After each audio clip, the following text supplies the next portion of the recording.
Vejo aqui, o que eu vejo aqui de verdade? Eu vejo aqui um potencial absurdo, eu vejo aqui todas as possibilidades do mundo, eu vejo aqui todas as portas abertas que vocês estiverem dispostos a acreditar e a ter um foco de permanecer e lutar pelas portas abertas. A Bíblia diz que jovens eu vos escolhi porque sois fortes. Isso não é mentira, isso é verdade, isso não é uma teoria, isso é um fato. E um dos grandes problemas que você vai precisar decidir é acreditar no que a Bíblia diz e não nas circunstâncias ou nas situações que você está vivendo, ou já viveu, ou ainda vai viver, diz respeito ao seu potencial. Então, eu quero começar essa palavra, eu vou começar falando cuidar de si mesmo, e eu quero falar sobre a força do pensamento. Pode dar aquela clicada lá.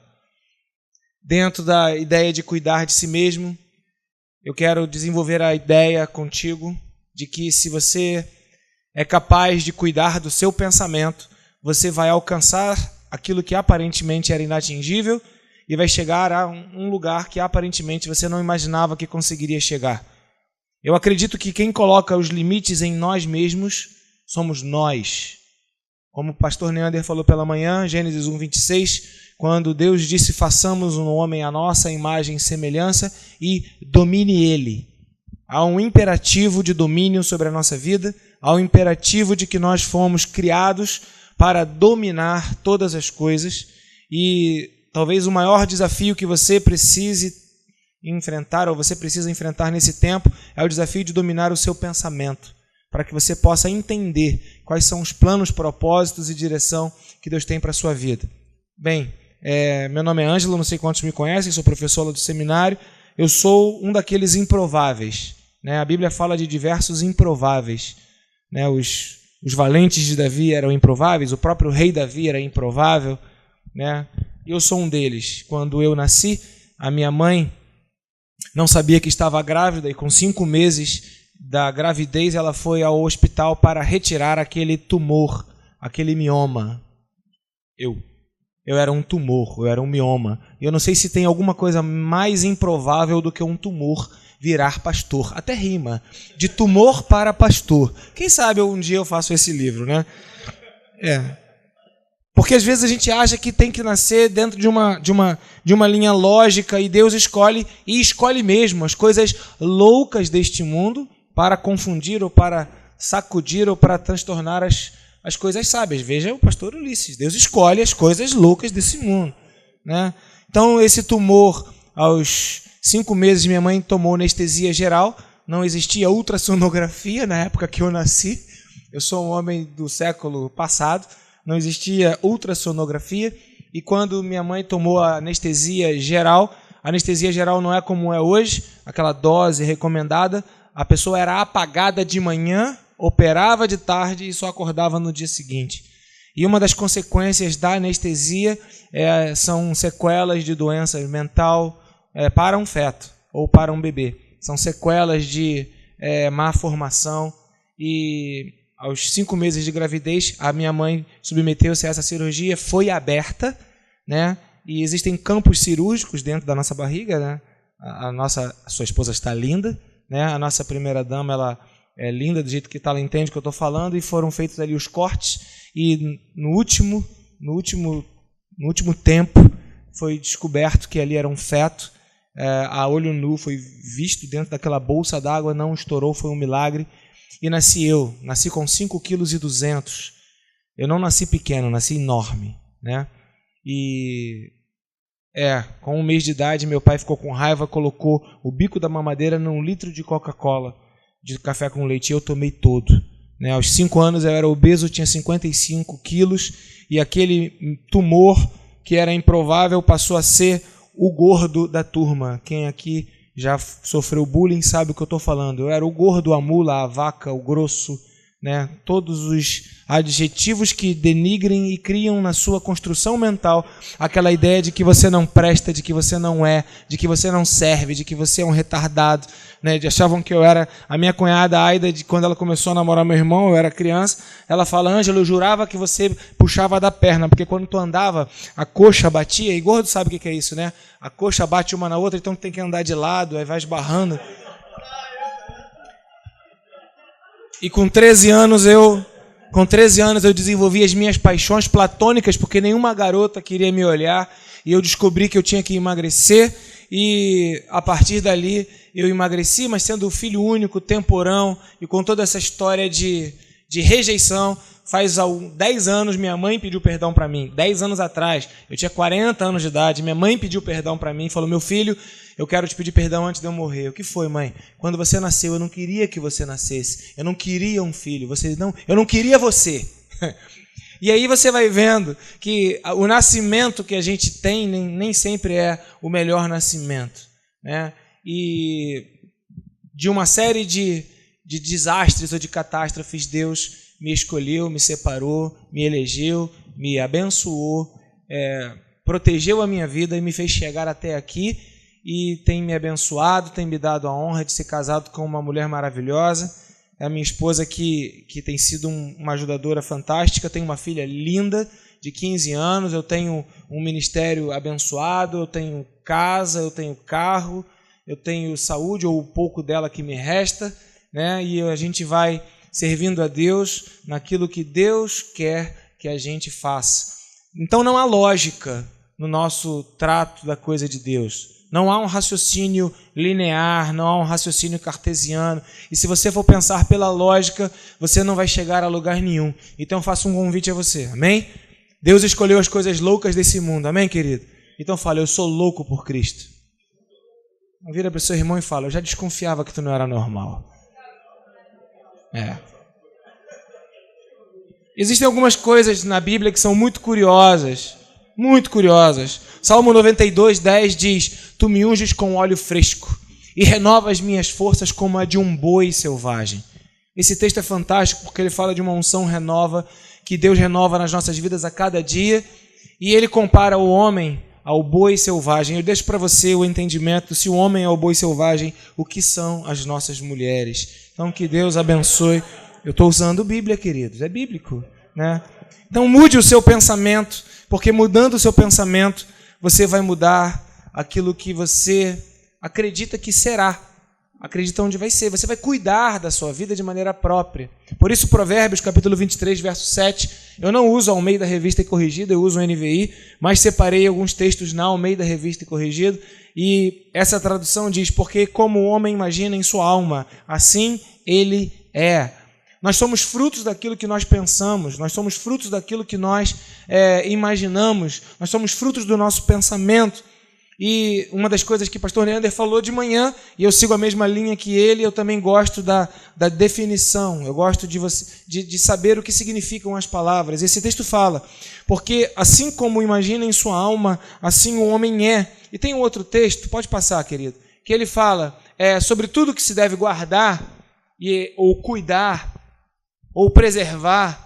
E aí que está a tese que eu quero dividir contigo nessa noite: guarda o teu coração, porque dele procedem as fontes ou as saídas da vida. E guardar significa conservar alguma coisa para o fim a que se destina.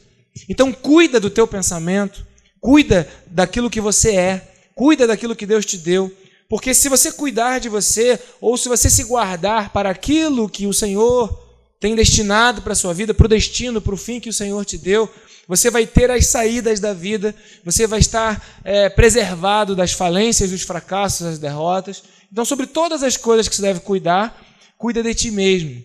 Não é uma filosofia, é o texto bíblico. Sobre tudo que você deve guardar, guarda o teu coração, né? E aí pode passar. Coração, biblicamente falando, essa palavra no grego cardia significa o centro afetivo do nosso ser. Significa a capacidade de preferência moral, desejo da vontade ou desejo volitivo, a nossa escolha. As decisões de desejo que estabelecem quem realmente somos.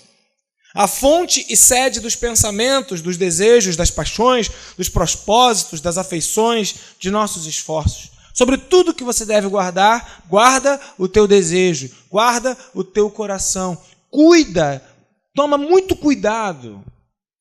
Porque se você cuidar de si mesmo, se você cuidar do seu coração, e o coração, ele não é um músculo que bombeia o sangue para todo o corpo, biblicamente o coração tem essa conotação aí, esse entendimento, né? O coração é a fonte das nossas emoções, é a fonte a própria vida. Então, se eu entendo que o coração é isso, eu entendo que o coração passa pelo pensamento. Então, eu poderia dizer que se eu guardar o meu pensamento, eu vou estar guardando a minha vida.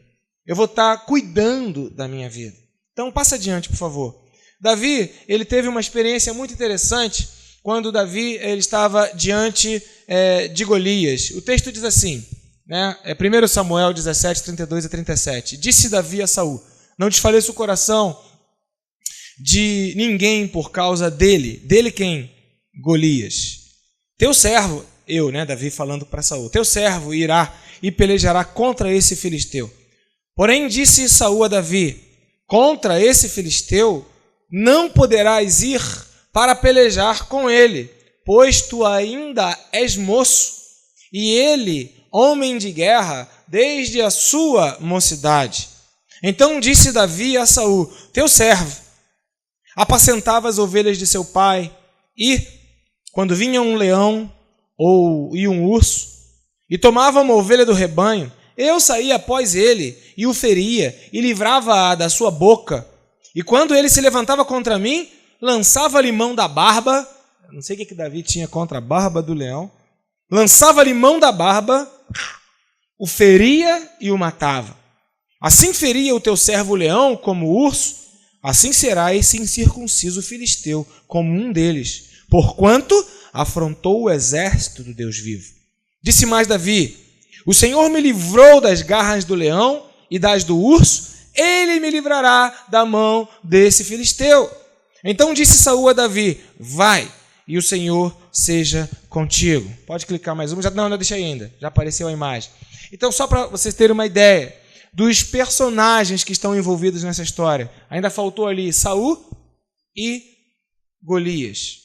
Então veja, Davi, ele era o improvável que foi escolhido na casa de Jessé, quando Samuel chegou, dirigido profeticamente por Deus, eu vim ungir um rei. Samuel, ele foi esperando, e Jessé, o pai daquela família enorme, foi colocando um por um aquele que no entendimento daquele pai, ou no entendimento daquela família, aquele que era provavelmente, racionalmente, logicamente, o escolhido para ser o rei de Israel e que Samuel estava procurando.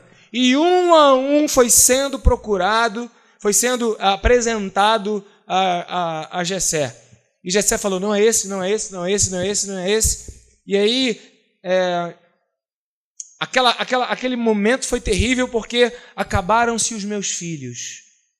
E aí, Jessé, ele fala, não tenho mais filho.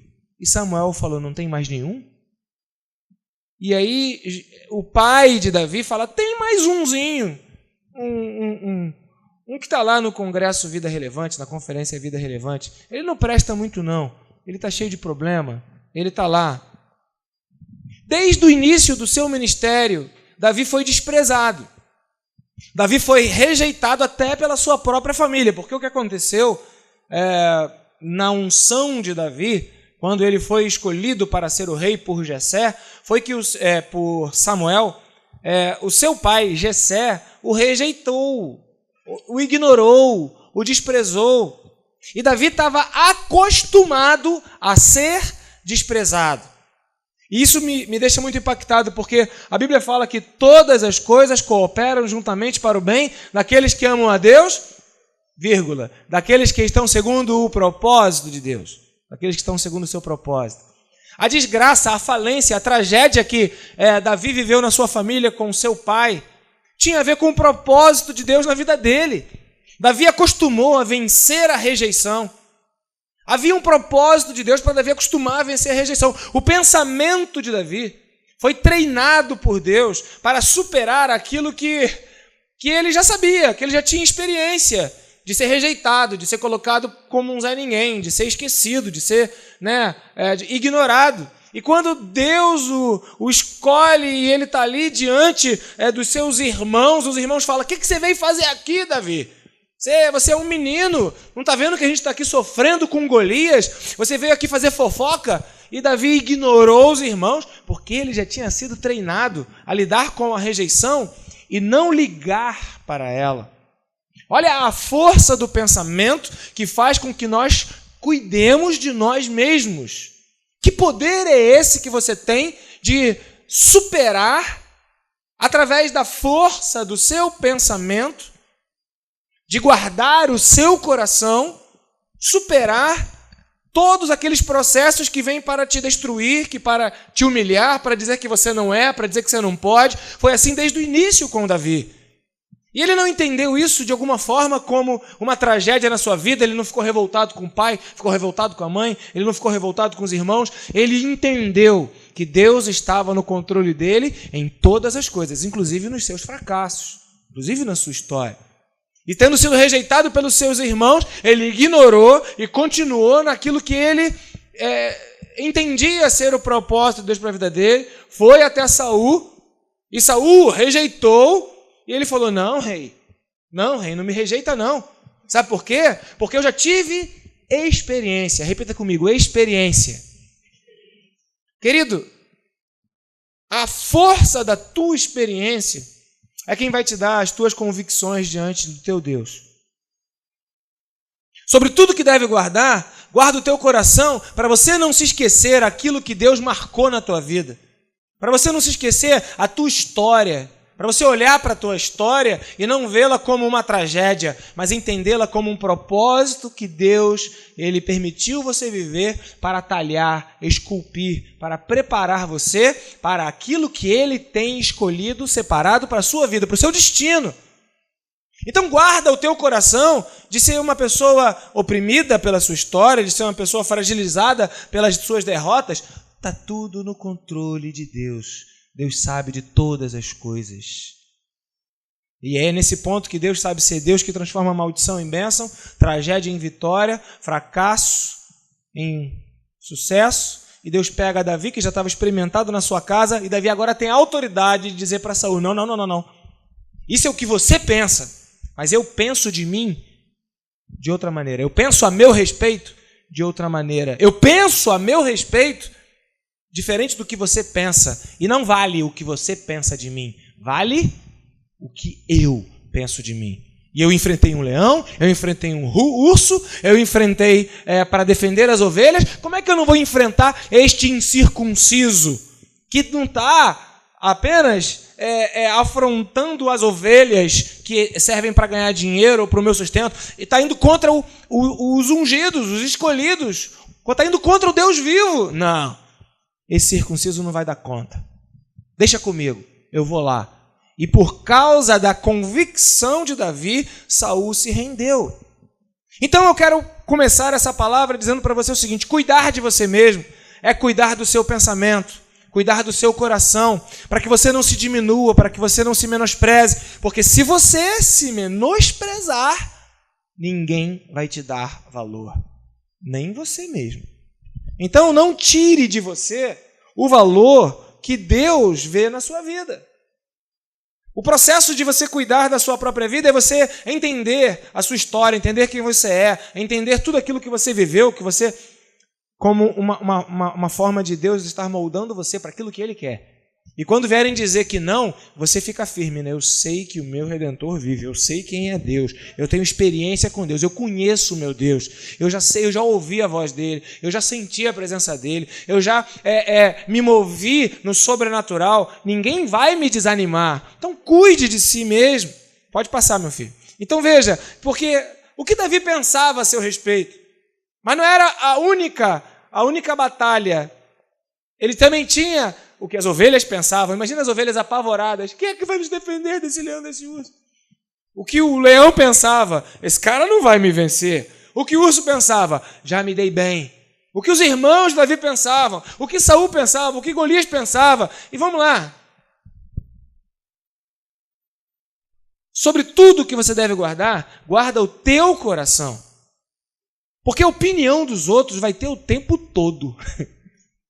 Vão dizer que você não pode, vão dizer que você não dá, vão dizer que você não consegue, vão dizer que não é muito para você, vão dizer que casar não, você é feio demais, né? Vão dizer que comprar um carro não, você nunca vai vencer na vida. Depois que eu consegui emagrecer e arrumar uma namorada, eu me senti gente, né? E eu fui estudar na Escola Municipal Ferreira Viana, e lá na Escola Municipal Ferreira Viana eu tinha um professor de matemática, e o professor de matemática era muito frustrado, muito chateado na vida. Achei você, maldita, e te exterminei.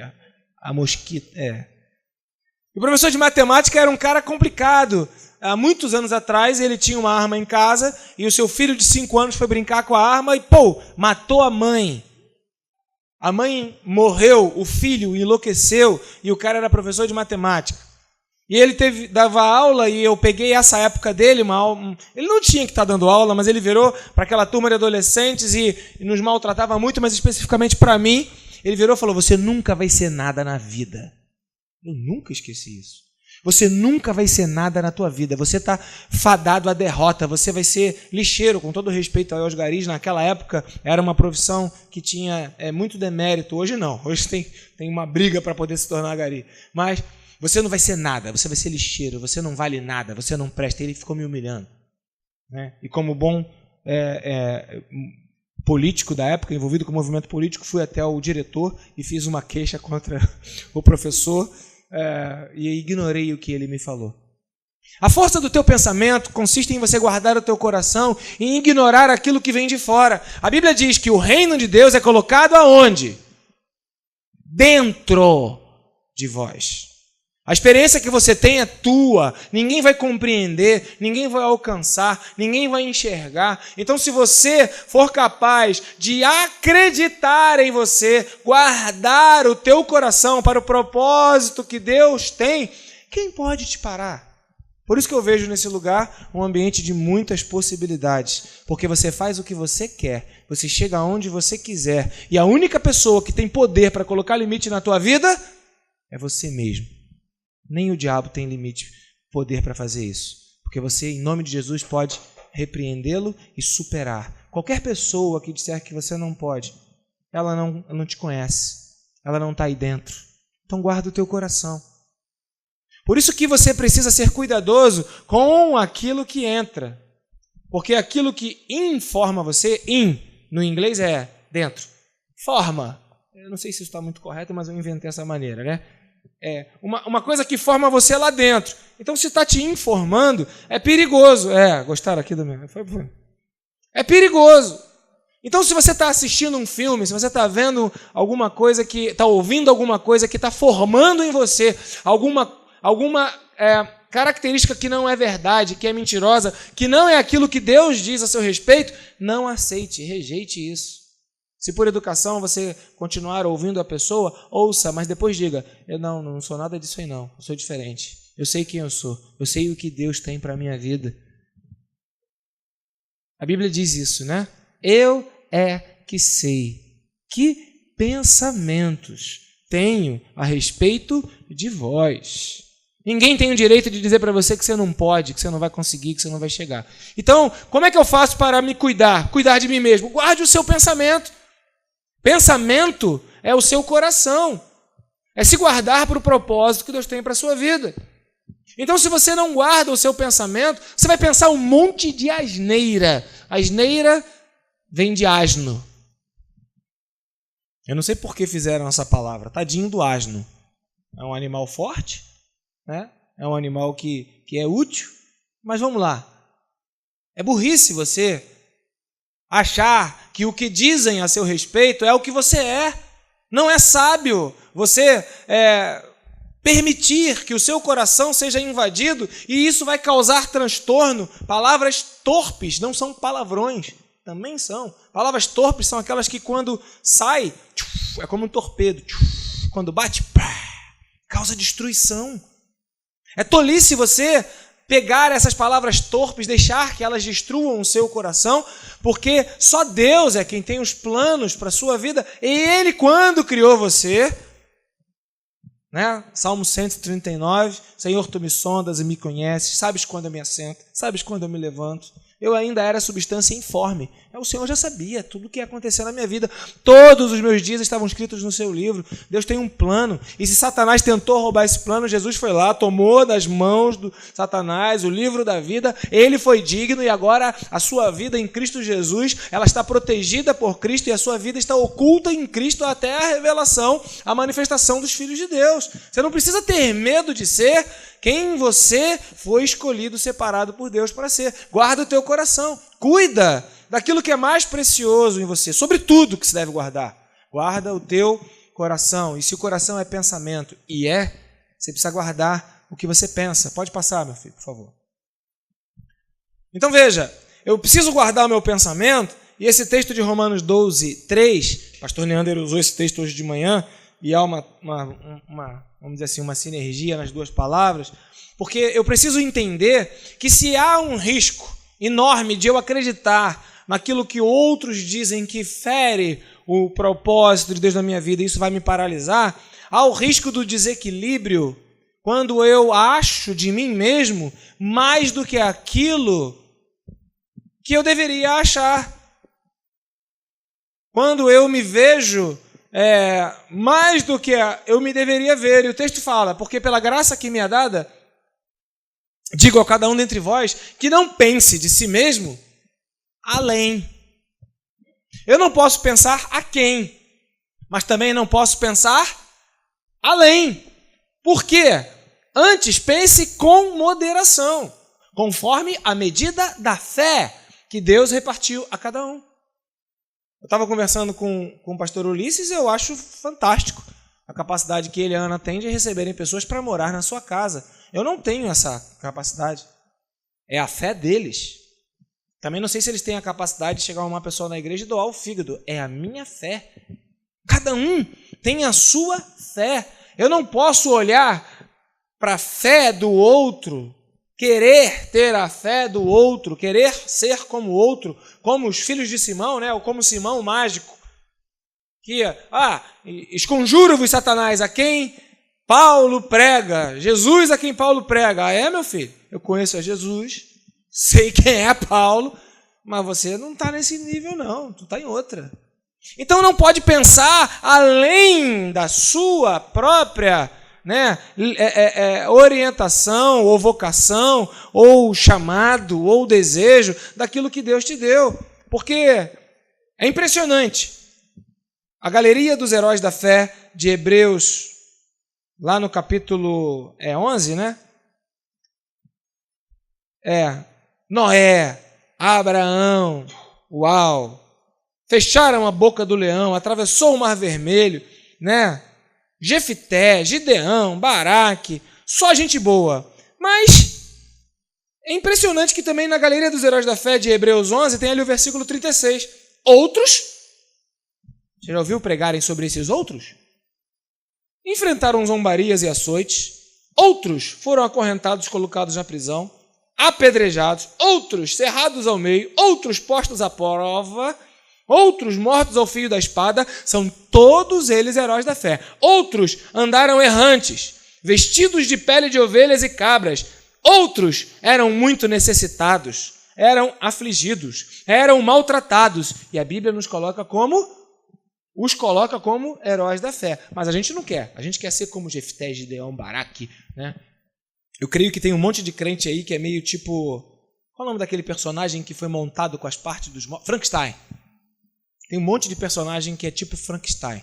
Porque o cara quer ter o ministério de Paulo para ser missionário, o cara quer ter o ministério de Moisés para conduzir o povo no meio do deserto, o cara quer ter o ministério de Isaías para ser profeta, o cara quer ter o ministério do outro que quer pregar lá para Nínive, né, de Jonas. Então é um pouco de cada um. Pega um pouco de cada um do melhor, cria um ser irreal, que nem a Bíblia criou, e você pega só os tops de linha dos famosos e os heróis, cria um personagem fictício que vira um mito, logo um personagem mitológico, não bíblico, e você fala, eu quero ser igual a ele. A ele quem? Ah, eu quero ter a força de não sei quem, eu quero ter a força de Sansão, eu quero ter a fé de Abraão, eu quero ter... Meu Deus!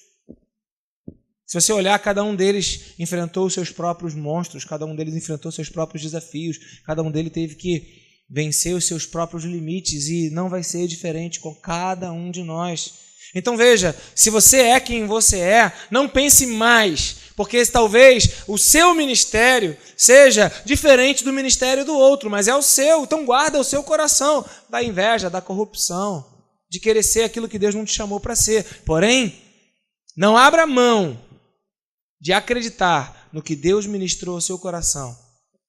Ninguém precisa acreditar, só você precisa acreditar.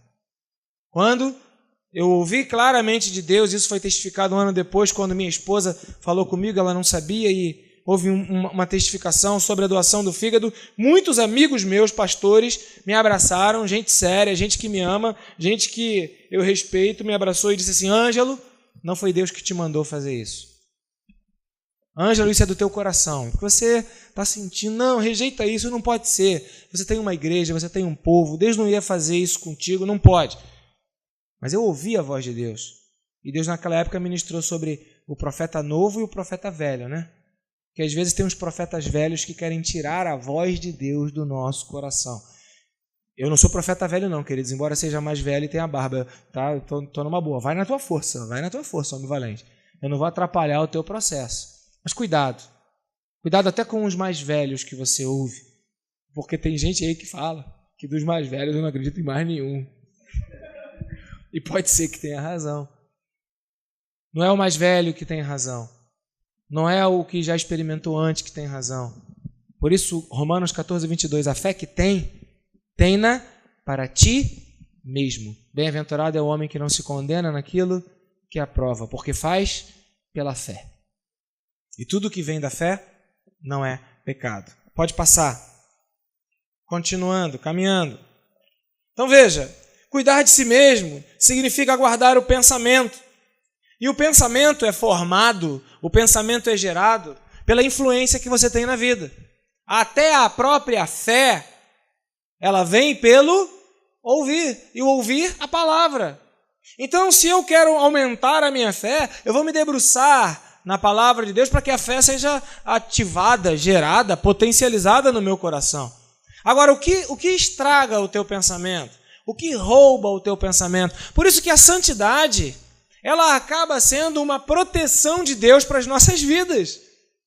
Porque se eu me exponho à pornografia, se eu me exponho a lugares que eu não deveria ir, se eu me exponho a hábitos que eu não deveria ter, se eu me exponho a ambientes que eu não deveria participar ou frequentar, aquilo vai me influenciar, vai mudar o meu pensamento e eu não vou estar cuidando de mim mesmo. Então seja um egoísta saudável. Já que tem hedonismo santo, seja um egoísta santo. Cuida da tua vida, cuida do teu pensamento. Tem muito mais coisa em jogo. Não é pessoal, não é só entre você e os que estão do teu lado, não é uma coisa simples. É o que Deus tem separado para a sua vida. É o chamado, é o propósito, é a liderança, é a direção. Então você cuida. Cuida de você mesmo. Cuida mesmo. Cuida do que você pensa de você. E quando você pensar de você algo que não deveria pensar de você, faça como Davi no Salmo 42. Por que está abatida a minha alma? Você começa a pregar para você mesmo, né? Coloca um espelho e começa a se pregar. Está abatido por quê? Espere em Deus. Espere em Deus. Né? E se você for igual o Ulisses ou igual a mim, você vai pregar no confronto. Está abatido por quê? Deixa de ser frouxo. Vambora, levanta. Levanta. Ainda usa aquele texto bíblico. Levanta, sacode a poeira, volta por cima, vai. Oxi. Prega para você mesmo. A gente prega para todo mundo, mas não prega para a nossa própria vida. E Davi fala, pregue para a sua alma, pregue para as suas emoções, pregue para você, porque estás abatida a minha alma. Espera em Deus. Não deixa que o teu pensamento te domine. Deus criou você para dominar. Domine o seu pensamento. Por isso que Filipenses fala, no que pensar? Será que a Bíblia está de brincadeira ou será que é só uma sugestão? Será que o que pensar tem uma influência mais abrangente? Então, cuidado com o que você pensa. Cuidado até com o que você se permite ouvir. Porque quando você faz isso, você está cuidando da sua vida. Então, a liberdade que o mundo prega, a liberdade de você fazer qualquer coisa que te dá na cabeça, ou a liberdade que você tem de ir a qualquer lugar, assistir qualquer programa, estar em qualquer ambiente, fazer o que você tiver vontade, essa liberdade ela pode ser uma estratégia maligna para te roubar de você mesmo. Para te roubar de você mesmo. Sobre tudo que você deve guardar, guarda o teu coração. Ninguém vai tomar conta de você, mas você pode tomar conta de você. Né? Quando eu era mais novo, tinha uma brincadeira. Falava assim, ó. O cúmulo da vaidade é escorregar é comer batom para passar na boca do estômago. Alguém lembra dessas brincadeiras? Não? Não, é coisa de velho. Mas o cúmulo da juventude é morar sozinho e fugir de casa. O cara é tão revoltado, está morando sozinho, não aguento mais essa casa, aí foge. Né? Porque parece que a juventude, a gente está sempre com essa insatisfação. Essa insatisfação, se ela é santa, vai virar livro do Bill Hybels, Descontentamento Santo, que é o que antecede o seu chamado. É aquela coisa que te incomoda, que te deixa indignado e que vai fazer você fazer algo positivo, vai te levar numa direção de construir alguma coisa. Então esse descontentamento, essa indignação da juventude, ela é fantástica. Mas tem uma rebeldia, um descontentamento que não serve para nada, só para destruir.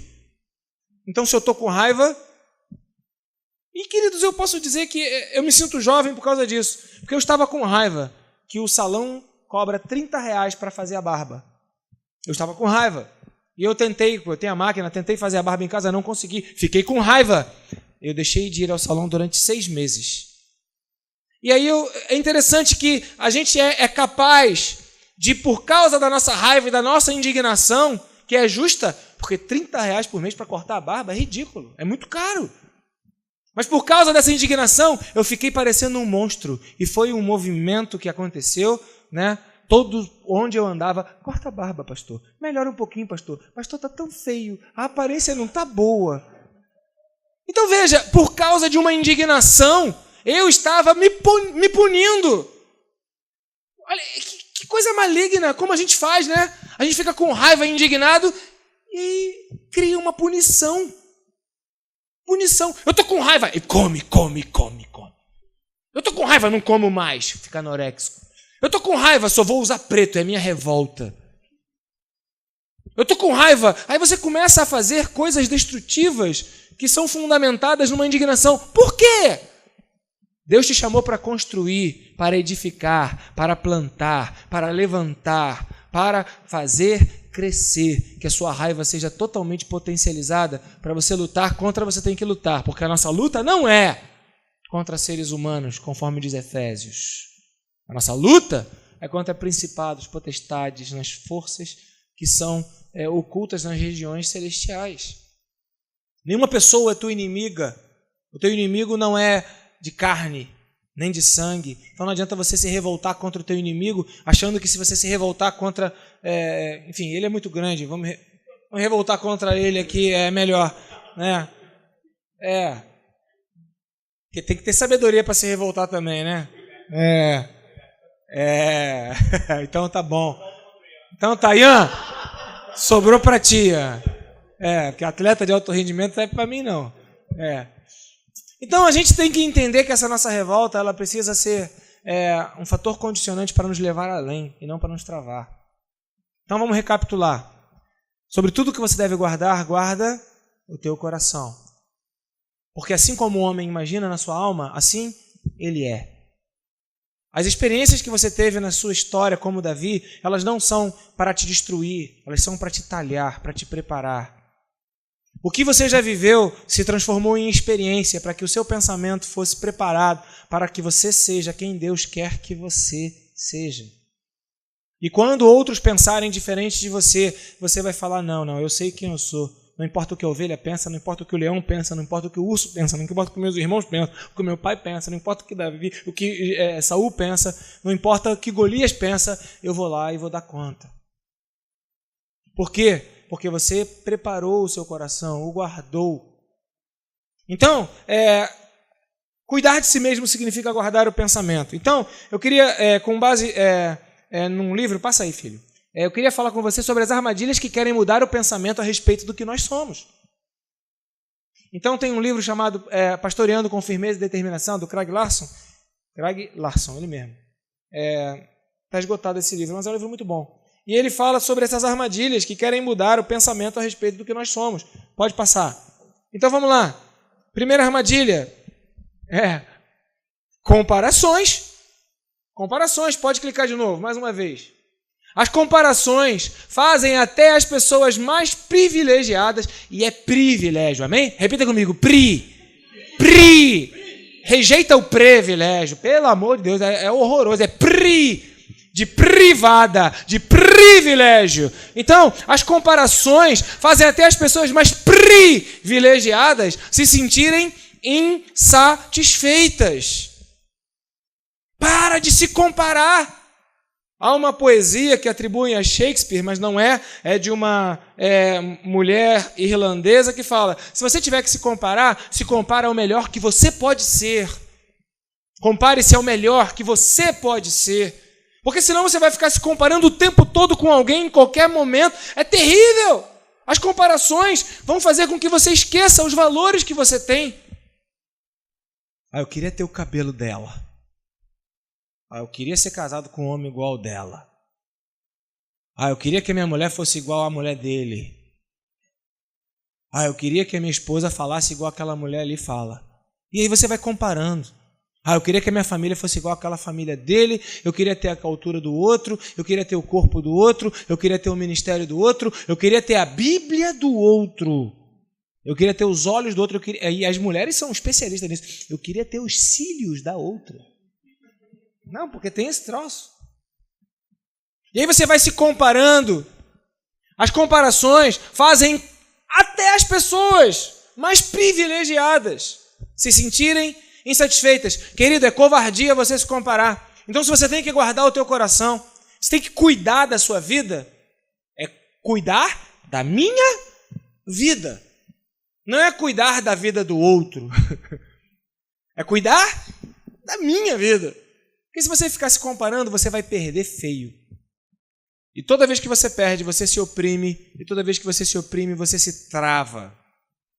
As comparações fazem até as pessoas mais privilegiadas se sentirem insatisfeitas. 2.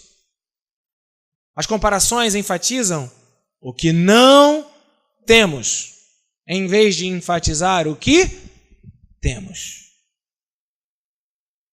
Quando você compara o que você já alcançou, até onde você chegou, o carro que você tem, a casa que você tem, o ministério que você tem, o dom que você tem, já não presta para mais nada, porque você vai ficar só pensando naquilo que você não tem. Olha que coisa trágica quando você não consegue focar nos pontos positivos e só foca nos pontos negativos. Parece que ninguém mais tem defeito, só você tem defeito. Eu tenho uma sobrinha, Gabriela, a minha sobrinha, ela é linda. Mas não é brincadeira não, a menina é linda. E eu me lembro muito bem quando, num dos grandes traumas da vida dela, ela falou: tio, eu não vou casar nunca, minha vida é uma desgraça. Por quê, Gabriela? Ela chorando. Porque eu tenho esse osso aqui muito grande. Aí eu falei: o quê? Não, eu tive que me controlar para poder não desvalorizar aquele sofrimento que era fidedigno. Porque para mim é tão ridículo. Ela estava achando que este osso aqui, eu não sei o nome disso aqui, esse osso, Maléu, era maior do que Maléolo. Era maior do que a proporção do seu tornozelo, do que a sua canela. Então ela era disforme e aquilo... Queridos, quando nós comparamos o que não temos, nós esquecemos de enfatizar o que nós temos. O seu rosto é bonito, não, mas o meu pé é feio. Seu sorriso é lindo, não, mas o meu nariz é puxado. Você está me entendendo? Cuida do teu coração, cuida do teu pensamento, para de ficar se cobrando. Já tem muita gente falando o que você não tem.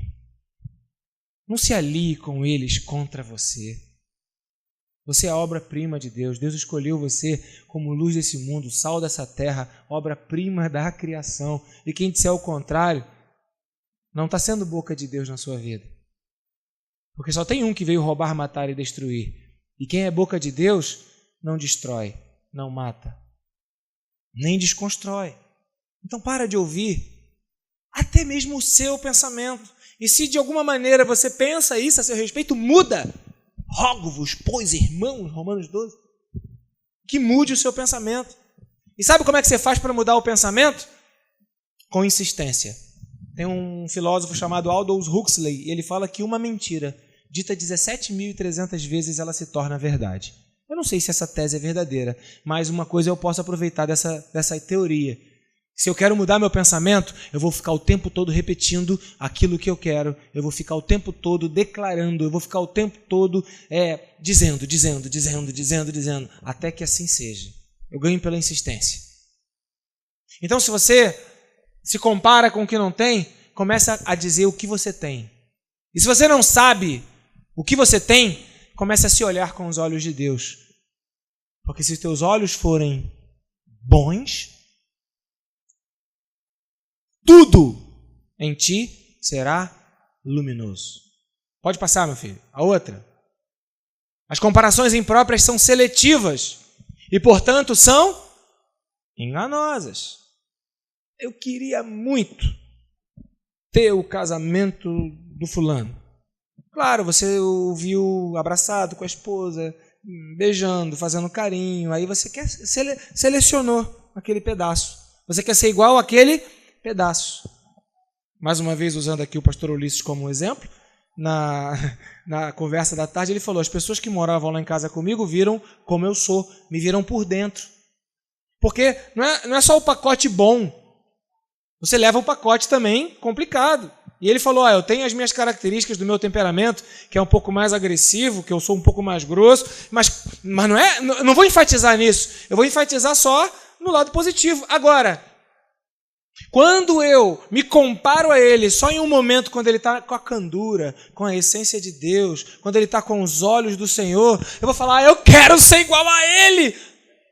Dura coisa me pediste. Foi o que Elias falou para Eliseu: tu quer mesmo, cara?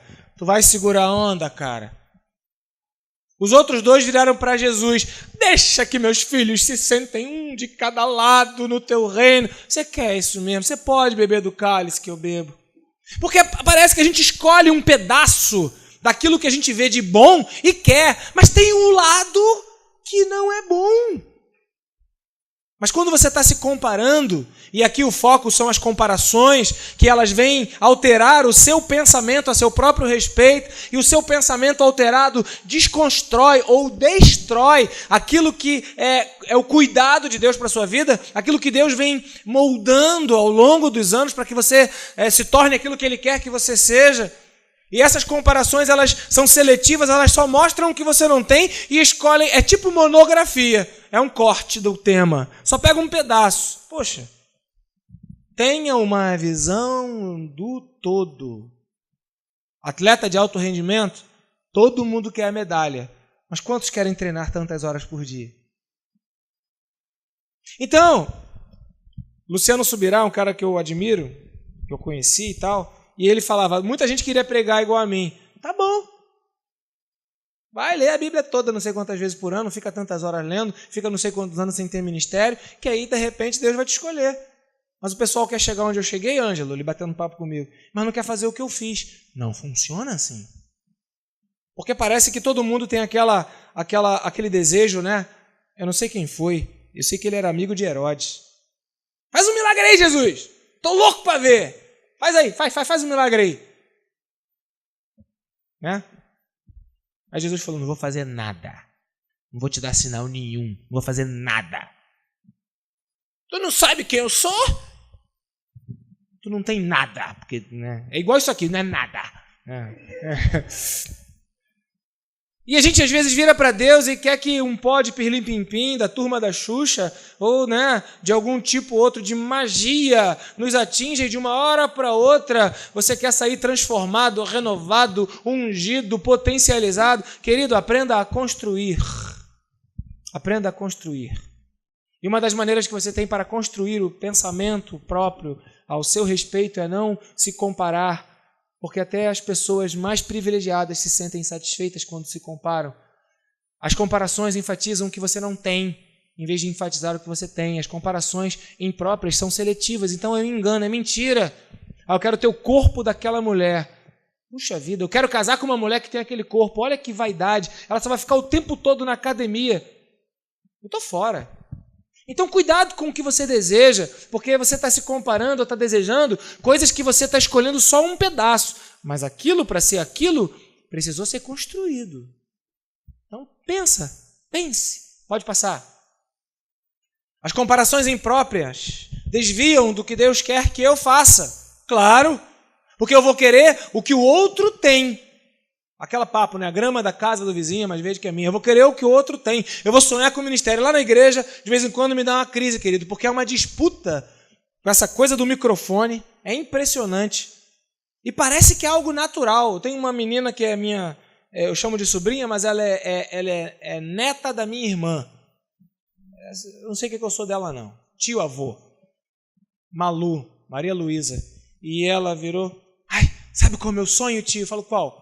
Falar nesse microfone. Eu falo, meu Deus, desde pequeno, o que é isso? Então você sonha e se compara. Eu quero pregar, eu quero estar no púlpito, eu quero dirigir. Mas se Deus te escolheu para fazer outra coisa? Se Deus te escolheu só para segurar o braço, como Arão e Ur, segurar o braço de Moisés. Não, eu quero ser o cara que levanta o braço. Meu filho. Então as comparações impróprias desviam do que Deus quer que você faça. Porque sempre você vai sonhar, como diz o Janires, quando criança sonhei ser super-homem, Robin Hood, Flash Gordon ou até um rei. Quem conhece o Janires aqui? Janires era meu amigo também. Então a gente sonha sempre para cada um de nós o melhor. Mas será que Deus entende que o melhor que você sonha é de fato o melhor? Então, cuidado para você não se comparar com os heróis da sua existência, da sua jornada, da sua vida, da sua geração, porque de repente Deus não quer que você seja igual a ele. Né? A minha filha pequenininha, ela sonhava em ser igual a Hannah Montana. Ainda bem que ela não quer ser mais igual àquela menina, porque a menina surtou, né? Então, cuidado com comparações que você faz que desviam daquilo que Deus quer para a sua vida. E, por fim, sempre vou encontrar novas maneiras de me comparar com os outros. Se você achava que você não era criativa, eu te provo que você tem uma criatividade fantástica. Só que você usa essa criatividade para se destruir. Tem alguma coisa que precisa ser ajustada na sua vida. Amém? Tem alguma coisa que precisa ir para o lugar. Use a sua criatividade para construir. Porque senão você vai se comparar o tempo todo. E eu não sou espírita, não. Sou crente, servo de Deus.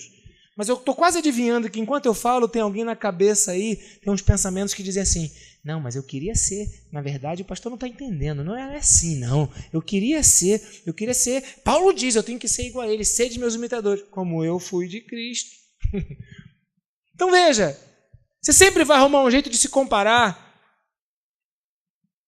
Quando eu digo comparar, eu digo aquela comparação imprópria, aquela que te diminui, aquela que te oprime, aquela que te ofende. Não aquela comparação, eu quero ser igual ao Billy Graham, homem de Deus. Não vai, isso pode se comparar. Mas que isso não te oprima. Que a comparação imprópria, ela vai dizer para você o que você não é, o que você não tem, o que você não chega, o que você não alcança, o que você nunca vai conseguir fazer ser na sua vida.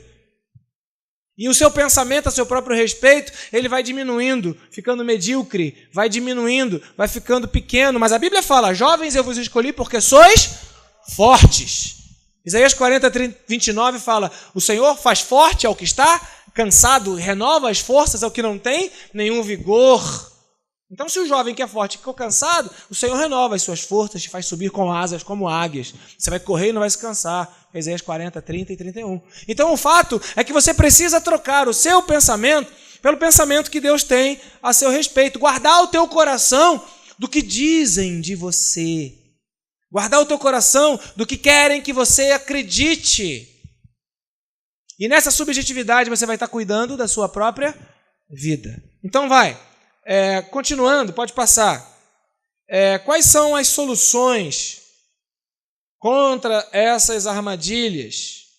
Repita assim comigo: um ministério baseado em convicções. Uma vez um pregador que eu assisti, ele diz o seguinte: não adianta você chorar quando você vai orar.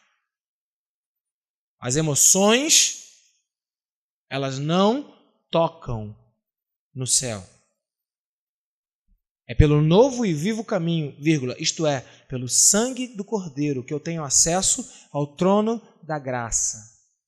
Porque não importa outro nome que eu seja salvo, só o nome de Jesus. Então a minha oração, ela vai ser ouvida por Deus por causa do nome de Jesus. Não é pelo teu choro, não é pelo teu ataque, não é pela tua indignação, não é pela tua revolta, não é quando você bate pé igual criança, eu quero, não é pelo teu grito, sai. Uma vez eu fui expulsar um demônio lá na igreja metodista em Guarulhos, missionário, 16 anos, né, cheio de gás, né, irmãos? Se hoje eu tenho ânimo, vocês veem que é diferente do pastor Neander, que é calmo, né? Acho que Deus fez a coisa certa, o calmo para de manhã e o agitado para de noite. E eu fui expulsar esse demônio na igreja metodista de Guarulhos, pastor Roberto. E peguei a pessoa que estava dando ataque no culto, para não fazer escândalo, né? Para não desvirtuar, levamos lá para trás. Irmãos, só que lá atrás, eu botei a mão na cabeça daquela menina endemoniada e comecei a gritar, mas eu gritei como eu nunca gritei na minha vida. Sai! Sai! Sai! O pastor veio devagarzinho, com toda humildade, quase que pedindo desculpa para um garotão de 16 anos. Ângelo, o que é, pastor? O que é, pastor? Pior. Ele virou: tem como expulsar o demônio mais baixo? É que está atrapalhando o culto. Ninguém consegue se ouvir, nem com o microfone. Não por mim. Eu estava precisando de um jejum. Veio um outro cara, um tal de Alamares, que chegou do lado dela e falou: sai, em nome de Jesus. E Alamares era feio que nem o quê. E simplesinho, quase sussurrou. E a menina: o que houve? Onde é que eu estou? O que eu fui? Eu fui humilhado naquele dia. Arruinado. Porque eu era o líder do clube bíblico, líder das missões, e evangelizando, cheio de autoridade, e gritando. E o pastor pediu para eu calar minha boca e eu fiquei sem saber o que fazer. O Alamares veio e expulsou no meu lugar, sussurrando. Eu sentei na cadeira e falei: Senhor, me perdoa, foi mal. Eis que te digo. E eu aprendi que não são nossas emoções, nem o que a gente quer muito que acontece.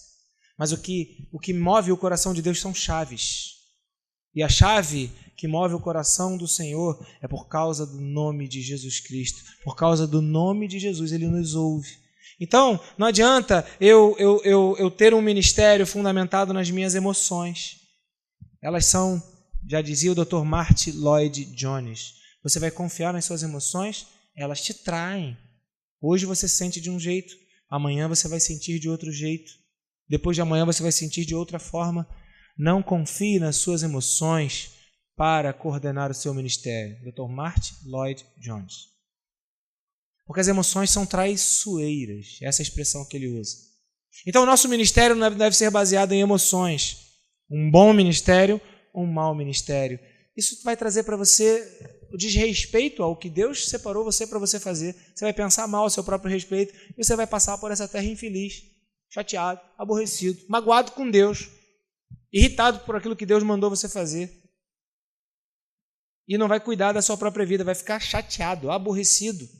E vai ser tipo crente que faz a obra, mas faz a obra misericórdia. Era melhor que nem fizesse, porque reclama o tempo todo. Chato! Reclamão! Eu casei com a minha esposa pela característica dela de não reclamar. Que reclamão lá em casa só pode ter um. Sou eu. 2 eu não aguento. Né? E eu luto para não ser a pessoa que reclama. Porque tem gente que faz um ministério e vai reclamando. Ah, tem visita. Ah, tem enfermo. Fulano me ligou. E se é hora de me ligar? Tem que pregar. Tem que ir no culto. Eu quero dormir. Dorme. Então a gente precisa entender que o nosso ministério baseado em convicções, ele vai ser uma solução contra as armadilhas das nossas comparações, a solução contra as nossas emoções que querem dizer para nós aquilo que nós somos, ou querem impor na nossa vida aquilo que não é o plano de Deus para a nossa vida. E as nossas emoções são traiçoeiras demais para a gente confiar nela. Então o nosso ministério precisa ser fundamentado em convicções. Eu quero, eu sei, eu vou, Deus mandou, eu tenho convicção, e não importa, 1000 cairão do meu lado, 10.000 à minha direita, eu vou ficar inatingível. Por quê? Porque o Senhor dará anjos ao meu respeito para que me guardem. Eu não tenho medo, eu estou firme. Então vamos lá, pode passar. O ministério baseado em convicções, pode clicar de novo, meu filho. Deus é quem determina a minha tarefa. Alguém pode ler? 1 Coríntios 3:5. Eu vou pedir para vários lerem, tá? Que aí pelo menos você vai abrir a sua Bíblia, te ajuda a você se exercitar. 1 Coríntios 3:5. Quem já achou pode ler.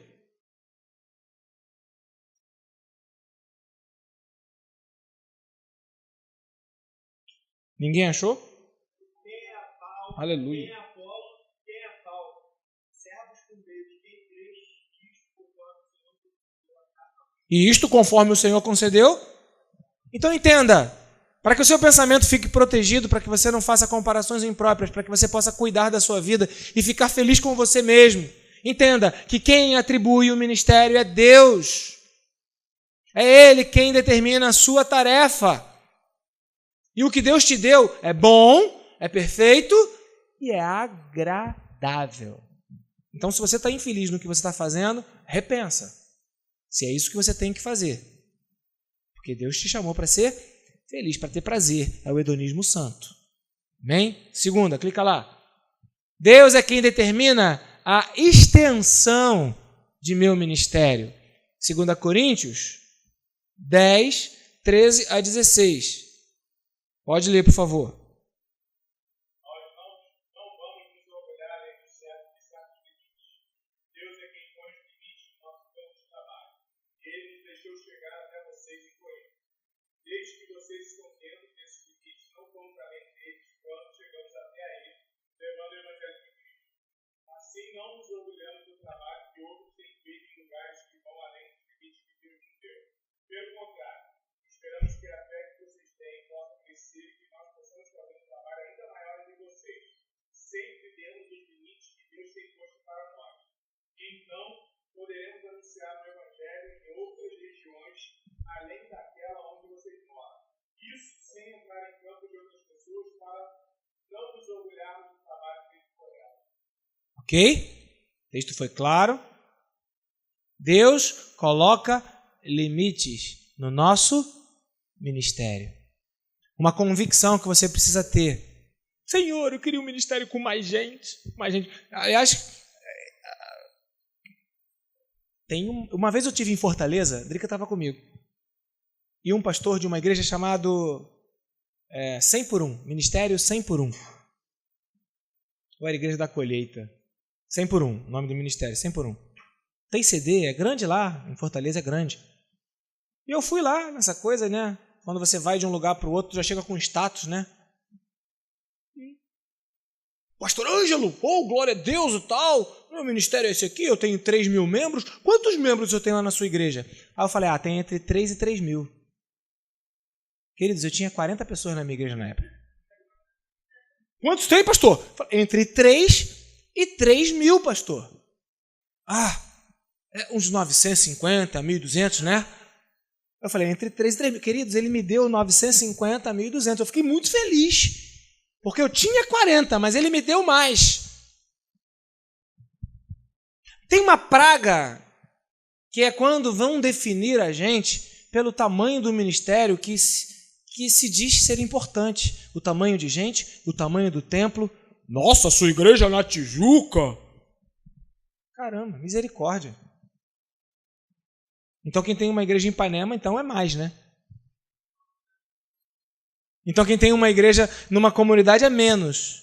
Será que Deus trabalha nesse nível de valoração?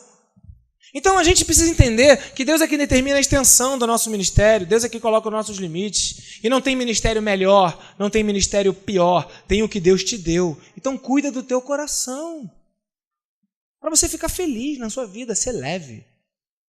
Né? Livre, leve e solto. Passa, meu filho. Deus é quem me dá os dons que Ele quer que eu tenha. 1 Coríntios, capítulo 12, versos de 4 a 11. Esse vou ler eu. Há diferentes tipos de dons, mas o Espírito é o mesmo. Há diferentes tipos de ministérios, mas o Senhor é o mesmo. Há diferentes formas de atuação, mas é o mesmo Deus quem efetua tudo em todos. A cada um, porém, é dada a manifestação do Espírito visando ao bem comum. Pelo Espírito, a um é dada a palavra da sabedoria, a outro o mesmo Espírito, a palavra do conhecimento, a outro fé. Pelo mesmo Espírito, a outro dons de curar, pelo mesmo Espírito, a outro poder para operar milagres, a outro profecia, discernimento de espíritos, a outro variedade de línguas, a outro interpretação de línguas. Todas essas coisas, porém, são realizadas pelo único Espírito. E ele distribui individualmente a cada um como quer. Para de ser crente invejoso e de querer o dom dos outros. Porque se você precisar de um dom, Deus vai te dar o dom que você precisar para aquilo que Ele quer que você faça.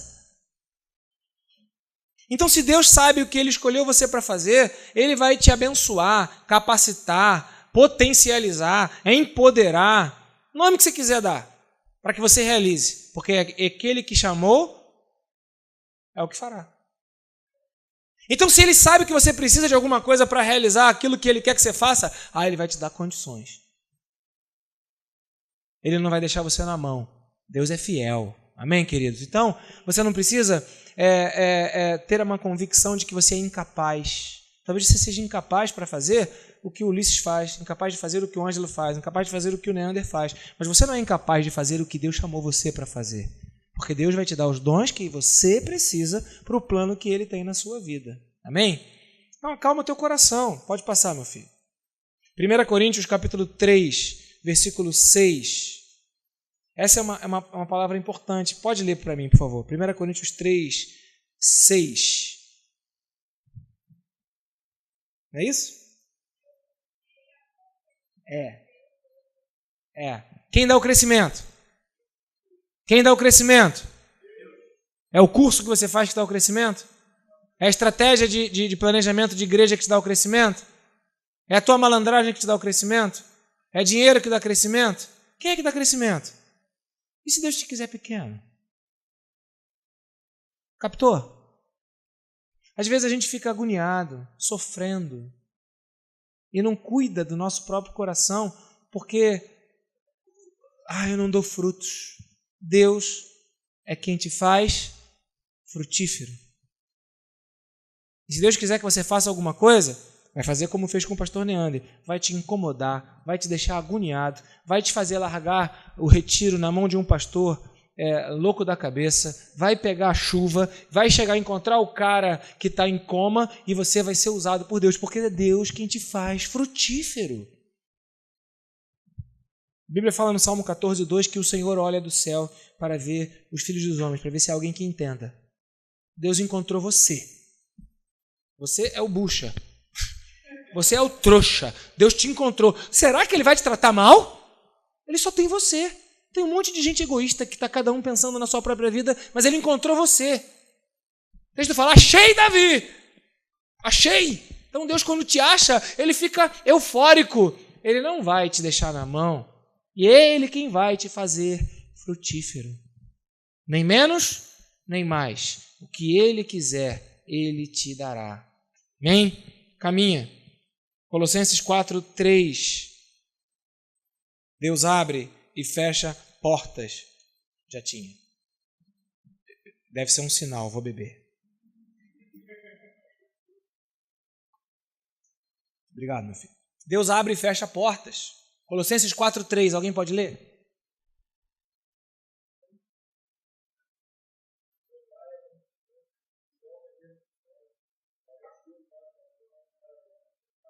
Isso.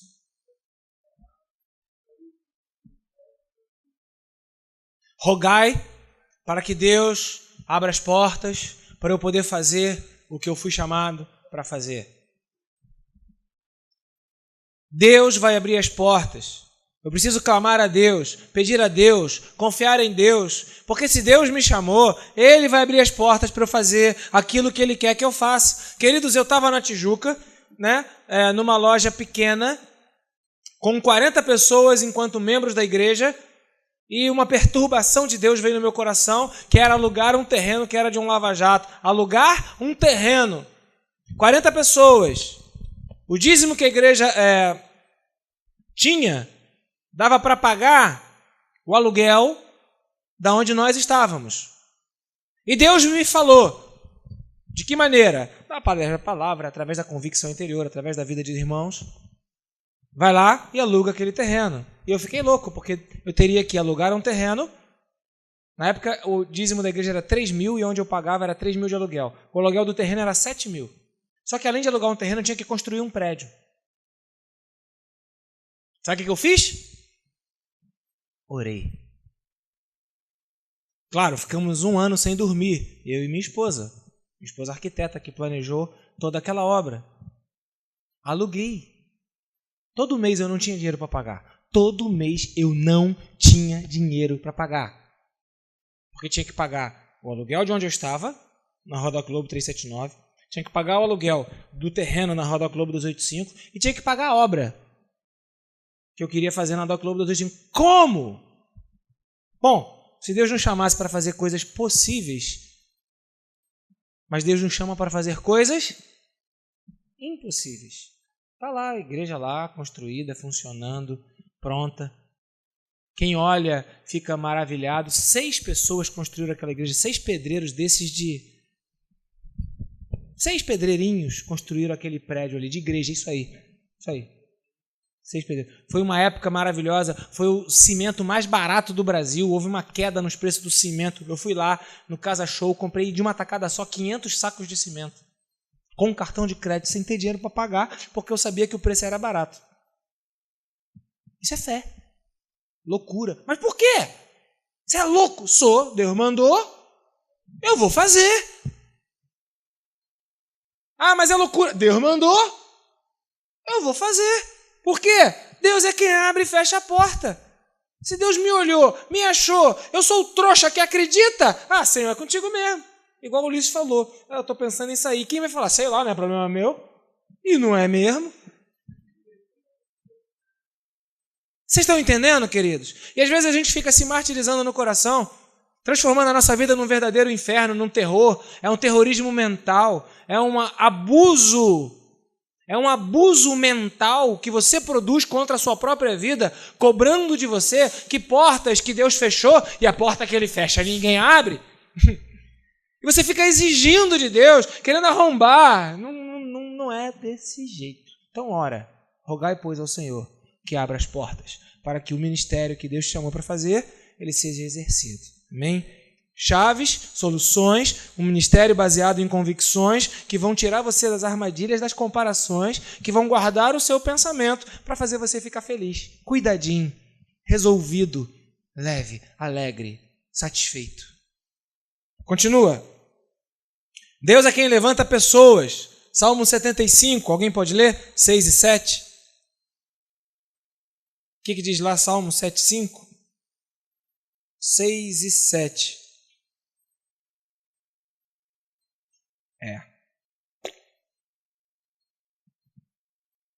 O julgamento não vem do leste, nem do oeste, nem do norte, nem do sul. É Deus quem julga, é Ele quem declara que muitos são culpados. Na minha tradução está diferente. Na minha tradução está, não é do oriente, nem do ocidente, nem do deserto que vem a exaltação. É Deus quem julga, humilha a um, a outro exalta. A um condena e a outro absolve. Um é culpado, o outro é justificado.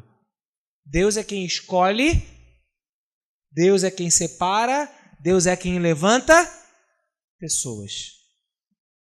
Então repita assim comigo. Tudo. De novo, tudo. Começa com o chamado? Se Deus te chamou, se Deus te escolheu, né? Se divirta, meu filho. Alegre o teu coração. Descansa no Senhor. Anima-te. Descansa. É Ele quem levanta pessoas. Faltam só mais 4. Vamos lá, pode passar. É o outro.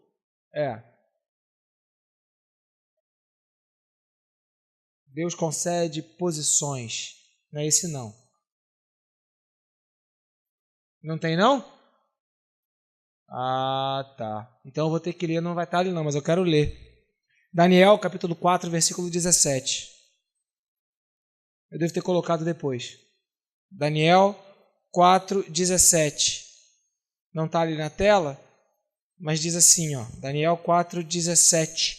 A decisão é anunciada por sentinelas, os anjos declaram um veredito, para que todos que vivem saibam que o Altíssimo domina sobre os reinos dos homens, e os dá a quem quer, e põe no poder o mais simples dos homens.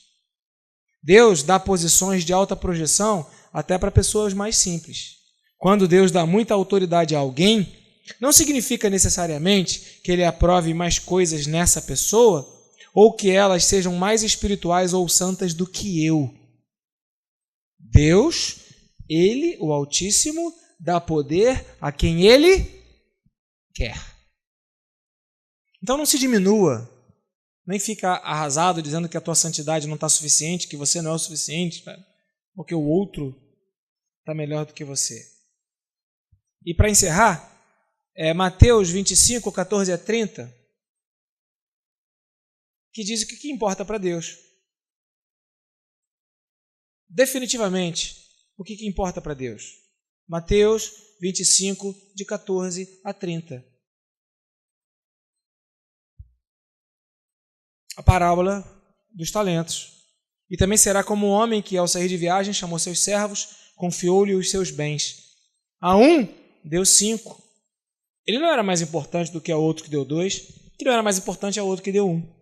A cada um deu conforme a sua capacidade. Em seguida, partiu de viagem. O que havia recebido 5, saiu, aplicou-os e ganhou mais 5. O que tinha 2, ganhou mais 2. O que tinha 1, cavou o dinheiro e escondeu num buraco. O que Deus quer de nós? Fidelidade. O que Deus te deu, faça-o conforme a todas as tuas forças. O ministério que Deus te deu, foste fiel no pouco, meu filho. Sobre o muito te colocarei. Qual é o teu ministério? Trazer água para o pastor enquanto o pastor está pregando? Traz a melhor água que você puder levar. Qual é o teu ministério? Pregar?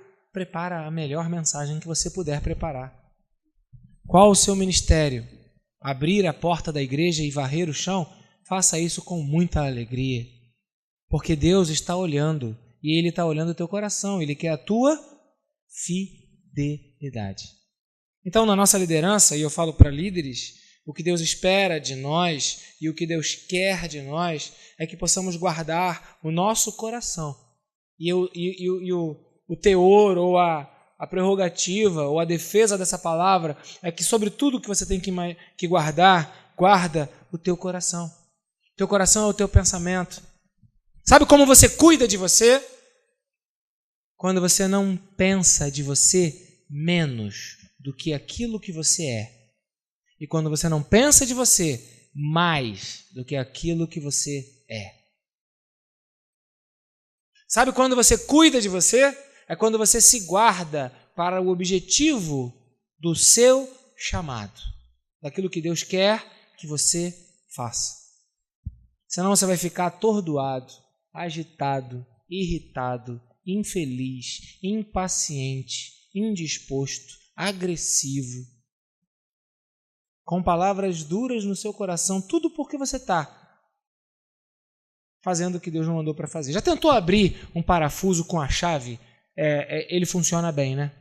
Você pega ali o chave, aí você pega a chave de fenda, ou a chave estrela e coloca lá no parafuso direitinho. Agora, quem nunca, levante e atire a primeira pedra, quem nunca tentou pegar um parafuso e abrir com a faca da cozinha? Quebrou a ponta da faca. E a ignorância é quando você pega outra faca e quebra em outro parafuso. E a ignorância é quando você faz isso a vida inteira e não desiste. Que, na verdade, é a definição de loucura. É tentar chegar a resultados diferentes fazendo a mesma coisa o tempo todo. Quem disse isso foi Einstein. Então, veja, a gente tem que entender que se você está infeliz e está se quebrando, pode ser que a ferramenta que você está usando, ou você mesmo, não esteja no lugar certo, na hora certa, fazendo a coisa certa. Porque pessoas que trabalham para Deus são as mais felizes da terra. Não quer dizer ausência de problema. Não quer dizer que você vai ficar o tempo todo alegre. Tem horas que você vai entrar em crise, vai surtar. Eu surto com a minha mulher, a quem eu amo, eu morreria por ela. E mataria ela também. É fato. É fato. Então não é essa coisa cor-de-rosa, maravilhosa, espetacular, né, da visão do Apocalipse, o cavaleiro no cavalo branco, na sua coxa está escrito tatuagem, né? Para quem defende, Rei dos Reis, Senhor dos Senhores, e aí vai e tal, né? Não é essa coisa romântica, não. O ministério dá trabalho, ele tira a tua vida, ele vai, de modo que em nós opera a morte, em vós a vida, mas você vai morrer feliz. Eu estava lá na mesa para dar o fígado e naquele momento, né, a Cláudia tinha um câncer, tínhamos orado e Deus tinha me dito que ela tinha se curado do câncer.